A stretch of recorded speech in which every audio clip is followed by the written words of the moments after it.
ஐயோ, என்ன விளையாட்டு இருக்கா? வந்ததுல இருந்து பாக்குற தும்பிக்கிட்டே இருக்க. வெங்கடாயகி வேண்டாம், பேசாமல் இரு. நீங்க சும்மா இருங்கக்கா. யோ, ஒன்னதான் சொல்றேன்.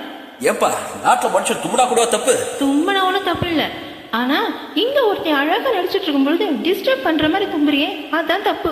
ஏமா இந்த தும்மல், இருமல், விக்கல், கொட்டாவி, நல்லது கெட்டது, பசி, தூக்கம், பொறப்பு, இறப்பு, பணம், பட்டம், பதவி இதெல்லாம் கேட்டு வராது, தானா வரும்.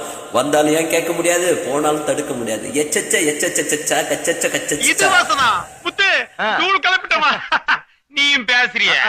யோ, தைரியமான ஆம்பளை இருந்தா மேடையில வந்து ஆடி பாடி நடிக்க சொல்லியா பாப்போம். பொண்ணு அது மட்டும் பேசிட்டு இருக்கு, நீ பேசாம உட்கார்ந்திருக்க. மேடையில போய் கொஞ்சம் விளையாட்டு வாமா. ஐயோ, நமக்கு எதுக்கு இந்த வேண்டாத வேலையெல்லாம்? ஏதோ சின்ன பொண்ணு தெரியாம பேசிடுச்சு. ஐயா இப்படி சொன்னா இவர் கேட்க மாட்டாருப்பா. நாம தான் அவர் மேடையை ஏத்தி விடணும். வாங்கப்பா. ஐயோ ஐயோ வேண்டாம் வேண்டாம், நான் சொல்றது கேளுங்க. ஐயோ வேண்டாம், நான் சொல்றது கேளுங்க.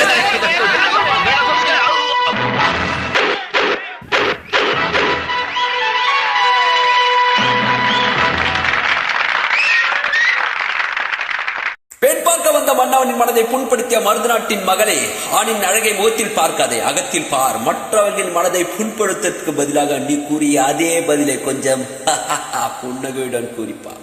அப்பொழுது நீ அறிவாய் அதில் இருக்கும் இனிமை. அவைத்தான் உன்னுடைய நாட்டிற்கும் பிறந்த வீட்டிற்கும் பெருமை. பார்த்தாயா தமிழ் மொழியின் அருமை?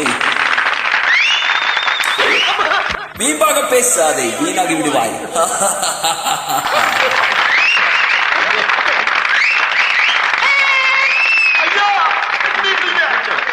எல்லாரும் கை தட்டினா நீ என்ன பெரிய ஆளா? அவங்க கை தட்டித்தாம எல்லாமே பெரிய ஆள் ஆகியிருக்காங்க. டிராமா பார்க்க வந்தியா இல்ல வம்பு இழுக்க வந்தியா? வம்புக்கு நான் இழுக்கல. என்ன திமிரா? அது எனக்கு இல்ல. பின்ன எனக்கா? அப்படி நான் சொல்லல. யோ, நீ மனசுல என்னதான் நினைச்சிட்டு இருக்க? பொதுவாக என் மனசு தங்கம், ஒரு போட்டின்னு வந்து விட்டா சிங்கம்.